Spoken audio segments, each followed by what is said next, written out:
The customs of the people are false. A tree from the forest is cut down and worked with an axe by the hands of an artisan. The people deck it with silver and gold,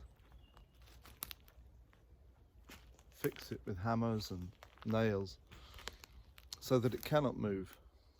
Your idols are like a scarecrow in a cucumber field. Good morning, welcome to Going to Ground. On a clearer day in Wiltshire, those arresting words are from the book of Jeremiah, ancient words from many centuries before Christ.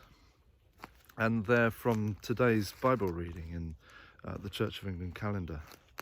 I love that line about your idols are like a scarecrow in a cucumber field. I've never seen a field of cucumbers, but we know what scarecrows are like, and they're always a stark and almost repelling image. That's what they're for, isn't it? To scare us away.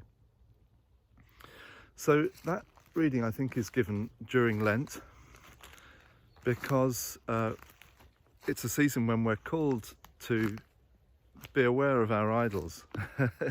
One of the truths of Scripture is that all people are worshippers, naturally. Whether you consider yourself an atheist or a believer or whatever, and you can disagree with this, but the indications of Scripture are that everybody tends towards worship of some kind, and that's good and right and just an essential part of being human. And with it comes the tendency to worship almost anything if we're not careful. And to make idols out of things.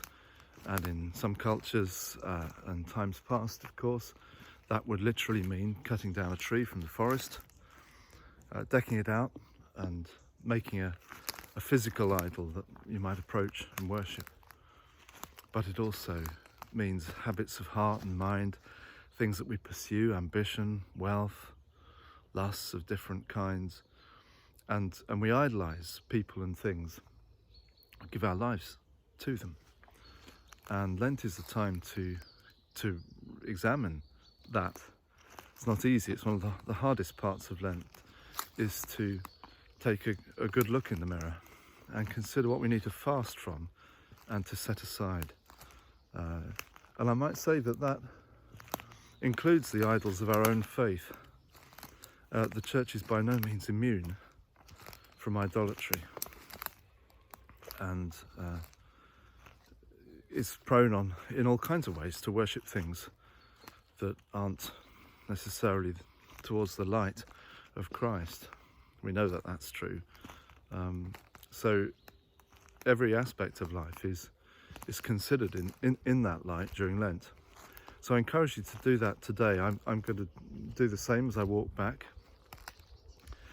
and just to remember that from time to time during Lent, where the idols are that are perhaps proving damaging for our life, things that we're drawn towards because we think in them we'll find life, but actually are scarecrows and can only be focuses for our indulgence and vanity. There we go. Cheery message for Friday. But it's good to see you, and I look forward to tomorrow. Over the weekends, I usually do something creative on a Saturday, don't know what yet, and something probably from home on Sunday. God bless you as you go to ground.